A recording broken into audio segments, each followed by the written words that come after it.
Afghan interpreters who help the Canadian military say the federal government has lied to them about bringing family members to Canada and that people have died waiting for paperwork to be processed. The government introduced a special immigration stream in December to bring the families of Afghan interpreters to Canada. But while hundreds of family members have applied to the program, the interpreters say none have actually made it into Canada. They say their loved ones are fleeing from house to house to evade door-to-door searches by the Taliban, and they are burning documents showing links to Canada. New Democrat MP Jenny Kwan is urging the government to treat the families of Afghan interpreters the same as Ukrainian refugees and process their papers once they are safe within Canada. Well, joining us now to tell us exactly how Canada can do this is Ms. Jenny Kwan, MP for Vancouver East and Vice Chair of the Special Committee on Afghanistan. Ma'am, welcome to Forum Daily. Thanks for having me. So what do we know so far about the government's special immigration stream and how it compares to the system used to bring Ukrainian refugees to Canada? Well, the Afghan special immigration stream differs quite significantly to that of the Ukrainian special immigration stream. And really, if you look at it, under the Ukraine immigration stream, people can apply, they can get their application expedited, and the government is even waiving some of the biometrics requirements and to really get people out of harm's way, which is the right thing to do, by the way, and I'm absolutely in support of that.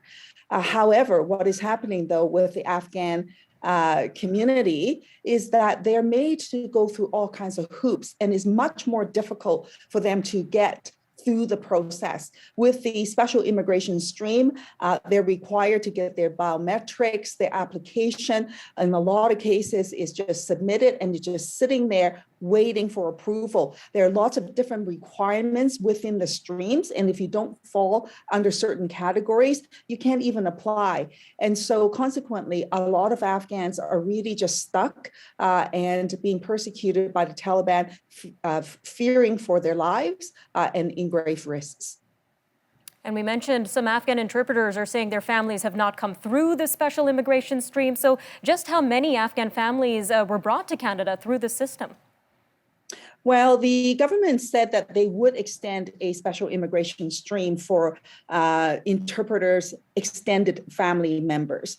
However, once the announcement has been made, that was back in December 9th, and the process has been exceedingly slow for a lot of the Afghan extended family members. So recently, I just spoke with some former interpreters, some former Afghan interpreters, and they told me that they submitted 300 applications to the government. And so far, only those applications that were submitted prior to January the 12th had been processed with a file number. The family members have not arrived, but at least they've got a file number. And that's about 35% of the 300 applications. The rest of them, they have not even received an application number. So people are very, very worried about it. And with each day in terms of the delay of people getting out of harm's way means that their family members are in jeopardy and their lives are at risk. And at the same time, we've recently learned that over 3,000 Ukrainian nationals have arrived in Canada just between February 21st and March 13th, according to the CBSA. You're saying that we should switch the system for Afghan interpreters so that they can come the same as Ukrainian refugees. What would this look like? Well, I'm saying that the government should absolutely apply the special immigration measures that were afforded to Ukrainian nationals to Afghans as well. And what that means is that the government would issue special visas, if you will. And in this instance, for the Afghans, it will be temporary residence permit for Afghans. The other thing is not to require that they make their application in a third country. Some people will be needing to make their application because they're still in Afghanistan. For women, for example, they can't even go out of their house without being accompanied by a male, for example. So the government needs to make the process and streamline the process and allow for Afghans to be able to make those applications from within Afghanistan.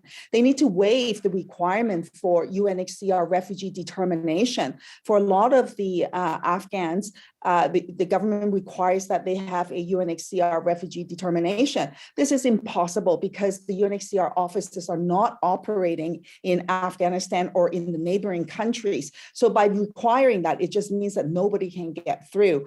The government can also, for example, issue what's called a single travel journey document. So that would be for people without passports, and that they would have a travel document that they can actually be able to come to Canada. For folks in Afghanistan, it's almost impossible for them to get a passport. Imagine if you're fleeing the Taliban and you show up at their office and say, hey, I need a passport for all my family members. You don't think that you're going to put yourself and your family members at risk? I mean, those are the realities to which people are faced with. And even for the family members who's made it to a third country, and if they all show up in the Pakistan visa office, let's say, to apply for a passport for the entire family, immediately red flags are waved, and they're going to be asking questions to say, why do you need to leave the country for your entire family, and which would trigger all kinds of danger for these families. So what we need the Canadian government to do is to value the situation and treat it with the kind of urgency that is required as is being done for Ukraine nationals, and to make sure that Afghans can actually get to safety. The government can apply exactly the same measures that they have put in place for Ukrainians, for Afghans, and in some cases, they can actually, once people are here safely in Canada, they can then go through the process of having all those documentations dealt with and have all those forms filled out. Ms. Kwan, we'll definitely have to keep an eye on these potential changes to the special immigration stream. Thank you again for joining us today on Forum Daily.